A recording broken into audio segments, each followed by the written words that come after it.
দেখ আজকে আমরা এই চ্যাপ্টারটা স্টার্ট করব, দ্যাট ইজ অ্যাটমসফেরিক পলিউশন। ঠিক আছে, তাহলে সবার আগে জানবো যে এই পলিউশন টার্মটা এসেছে কোথা থেকে। পলিউশন টার্মটা এসেছে পলিউটাস থেকে।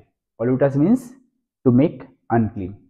ঠিক আছে, মানে কোনো জায়গাকে যদি আমরা আনক্লিন করি তাহলে সেটাকে আমরা বলবো পলিউটাস। ঠিক আছে, তাহলে আমাদের অ্যাটমসফিয়ার যদি কোনো রকম ভাবে আনক্লিন হয় বা নোংরা হয় সেটা কি আমরা বলবো অ্যাটমসফেরিক পলিউশন।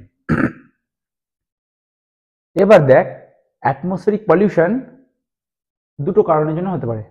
একটা কারণ হচ্ছে ন্যাচারাল, একটা কারণ ম্যানমেড। মানে অ্যাটমসফেরিক পলিউশনের কজ দুটো, ন্যাচারাল কজ একটা, manmade or artificial cause. Natural কজের মধ্যে হচ্ছে ডিসইন্টিগ্রেশন অফ রক্স, মানে রক্স যদি ব্রেক করে সেখান থেকে ডাস্ট পার্টিকেলস আসছে, সেগুলোর থেকে আমাদের অ্যাটমসফিয়ার পলিউট হতে পারে।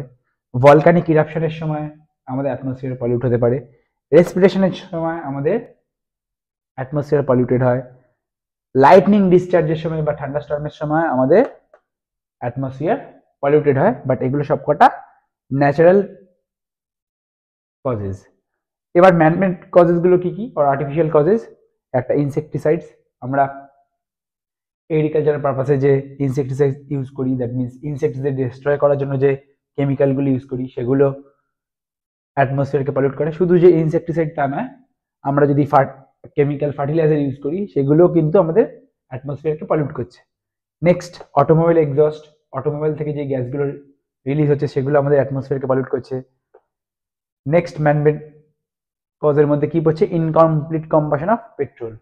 ইনকমপ্লিট কম্বাশন অফ পেট্রোল মানে যে কোনো হাইড্রোকার্বনের জেনারেল ফর্ম CxHy। ঠিক আছে, যে কোনো হাইড্রোকার্বনকে যদি আমরা বার্ন করি, মানে হিট দিই, মানে অক্সিজেনের প্রেজেন্সে হিট দিচ্ছি।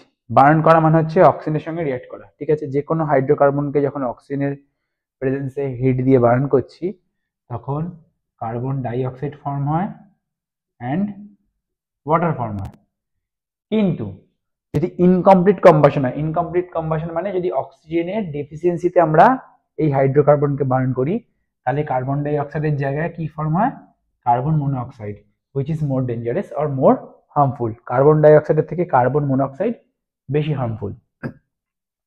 এবার যেই পলিউটেন্টস গুলো আমাদের অ্যাটমসফিয়ারকে পলিউট করছে সেই পলিউটেন্টস এর কিছু এক্সাম্পল, যেমন অক্সাইডস অফ সালফার, যার আন্ডারে কি হচ্ছে? Sulphur dioxide, sulphur trioxide, তাই না? সালফার ডাই অক্সাইড দুটো অক্সিজেন আছে তাই সালফার ডাই অক্সাইড, তিনটে অক্সিজেন আছে তাই সালফার ট্রাই অক্সাইড। তেমনি oxides of nitrogen, that means nitrogen dioxide, nitrogen monoxide, এটাকে নাইট্রোজেন মনোঅক্সাইড বলি বা নাইট্রিক অক্সাইড বলি। নাইট্রাস অক্সাইড N2O, এর একটা নাম dinitrogen oxide, dinitrogen oxide. আর এর খুব কমন নেম হচ্ছে লাফিং গ্যাস। নাইট্রাস অক্সাইডেরই কমন নেম হচ্ছে লাফিং gas. Next, oxides of carbon, এগুলো পলিউটেন্টস এর আন্ডারে পড়ে, যেমন carbon dioxide, carbon monoxide, এগুলো অক্সাইডস অফ কার্বন যেগুলো আমাদের অ্যাটমসফিয়ারটাকে পলিউট করে। এবারে অ্যাটমসফেরিক পলিউশনের জন্য কি কি ক্ষতি হচ্ছে? ঠিক আছে, ফার্স্ট অ্যাসিড রেন হয় অ্যাটমসফেরিক পলিউশনের জন্য। Second, global warming, and third is ozone destruction. যদিও আমরা এই তিনটে টপিককে নিয়ে পুরোপুরি ডিসকাস করবো, তবুও হালকা একটা ব্রিফ আইডিয়া দিয়ে রাখছি।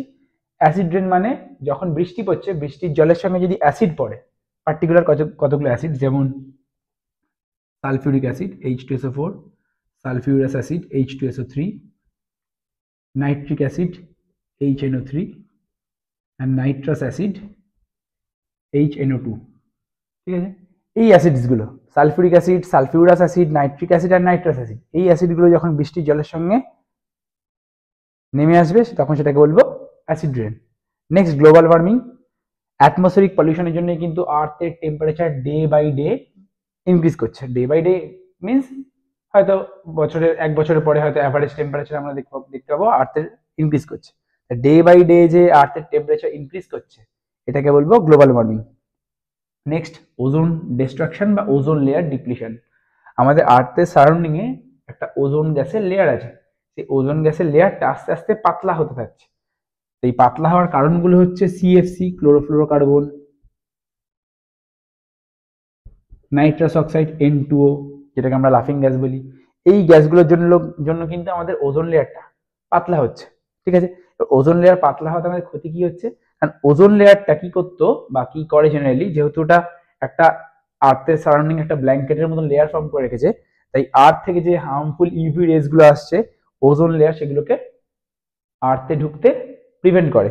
এবার যেহেতু ওজোন লেয়ারটা ডিপ্লিট করতে করতে অনেক পাতলা হয়ে গেছে, বা কিছু কিছু জায়গায় এরকম হোল হয়ে গেছে, কিছু কিছু জায়গায় ওজোন লেয়ারে হোলস হয়ে গেছে, সেই হোলস দিয়ে ইউভি রে গুলো বা হার্মফুল ইউভি রেজ আমাদের আর্থ সার্ফেসে আসছে, যার জন্য আমাদের স্কিন ক্যান্সার হচ্ছে বা অনেক স্কিন ডিজিজ কজ করাচ্ছে।